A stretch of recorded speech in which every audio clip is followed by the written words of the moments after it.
اللہ ہم نے کبھی آپ کو امانت میں خیانت کرتے ہوئے نہیں دیکھا، ہم نے کبھی نہیں دیکھا کہ آپ کی نمازیں چھوٹ رہی ہوں، ہم نے کبھی نہیں دیکھا کہ آپ نے اپنے نانا کے دین کے خلاف کوئی قدم اٹھانے کی بھی کوشش کی ہو۔ یہ میرے آقا امام حسین یزیدیوں سے کیوں پوچھتے ہیں، یزیدیوں سے بار بار سوال کیوں کرتے ہیں؟ آقا امام حسین رضی اللہ تبارک و تعالی عنہ گفتگو کا سلسلہ جاری و ساری فرماتے ہیں اور ارشاد فرماتے ہیں، اے یزیدیوں کیا تمہیں پتہ نہیں ہے میرے بارے میں اور میرے بڑے بھائی حسن کے بارے میں میرے مصطفیٰ نے نہیں فرمایا تھا ان الحسن والحسین سیدہ شباب اہل الجنہ؟ اے یزیدیوں میرے بارے میں اور میرے بھائی حسن کے بارے میں کیا میرے نبی نے نہیں فرمایا تھا ان الحسن والحسین ہما ریحانیہ من الدنیا؟ میرے نبی نے میرے ہی بارے میں فرمایا تھا حسن اور حسین دونوں نوجوان جنتیوں کے سردار ہیں۔ کیا تم نے نہیں سنا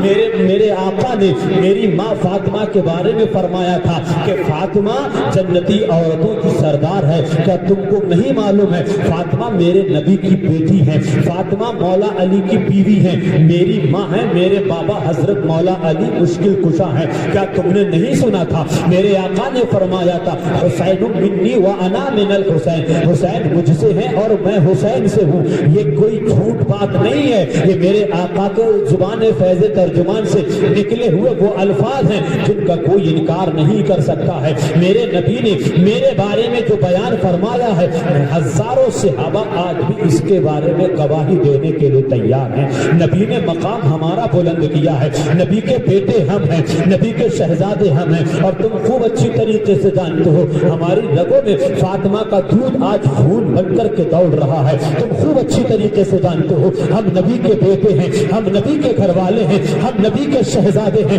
بتاؤ تم ان حدیثوں کا انکار کرو گے؟ کیا تم اس بات کا انکار کرو گے کہ ہم نبی کے بیٹے نہیں ہیں، ہم نبی کے شہزادے نہیں ہیں، ہم نبی کے خاندان سے تعلق نہیں ہے؟ پوری دنیا میں اس وقت نبی کے بیٹوں سے اچھی کوئی مخلوق ہو تو دنیا کے سامنے پیش کرو، نبی کے خاندان سے اچھا کسی کا خاندان ہو دنیا میں تو مجھے بتاؤ۔ آقا حضرت امام حسین تقریر فرما رہے ہیں، گفتگو کا سلسلہ جاری و ساری ہے اور آگے ارشاد فرماتے ہیں تمہیں اب بھی یقین نہ ہو تو جاؤ حضرت ابو سعید خدری سے پوچھو، حضرت انس ابن مالک سے پوچھو، یہ بتائیں گے حسنین کریمین کا درجہ کیا ہے، یہ بتائیں گے عبداللہ ابن زبیر کے امام حسین کے امام حسین کا مقام کیا ہے۔ عبداللہ ابن عمر سے پوچھو، آج بھی وہ صحابی موجود ہیں جن کی موجودگی میں ہمارے بارے میں ہمارے نانا نے فرمایا تھا حسین مجھ سے ہیں، میں حسین سے ہوں، مولا میں حسین سے محبت فرماتا ہوں، تو بھی حسین سے محبت فرما۔ آقا فرماتے ہیں جس نے حسن حسین سے محبت کی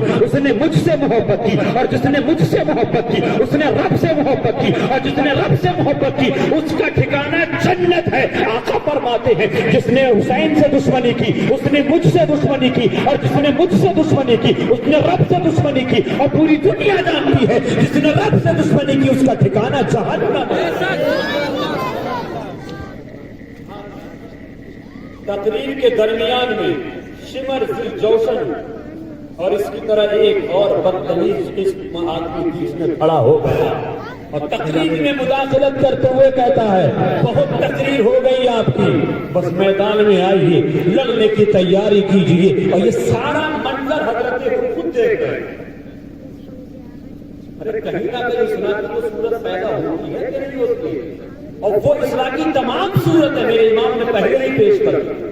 ابن سعد کے سامنے پیش کریں گے، حضرت حر کو بتا دیا تھا، ابن سعد متفق ہو گیا تھا، حضرت حر بھی متفق ہو گئے تھے، لیکن دنیا کی حکومت، دنیا کی دولت ان لالچی کتوں کے دل اور دماغ پر اتنی غالب آ چکی تھی، یہ اس نتیجے پر ہی نہیں پہنچ پا رہے تھے کہ ہم قتل کس کا کر رہے ہیں، خون کس کا بہا رہے ہیں۔ مداخلت کرتے ہوئے کہتا ہے تقریر بہت ہو چکی ہے، اب لڑنے کی تیاری کیجیے۔ آقا امام حسین رضی اللہ تبارک و تعالی عنہ ارشاد فرماتے ہیں اچھا ٹھیک ہے، میرے آقا نے جو بار بار پوچھا تھا کیا میں کبھی جھوٹ بولا، کیا میں نے کبھی کسی کی امانت میں خیانت کی، یہ میرے آقا امام حسین نے یزیدیوں کے سامنے یہ سب کچھ کیوں بیان کیا تھا تاکہ کل کو میدان محشر میں یزیدیوں کے پاس کوئی بہانہ نہ ہو،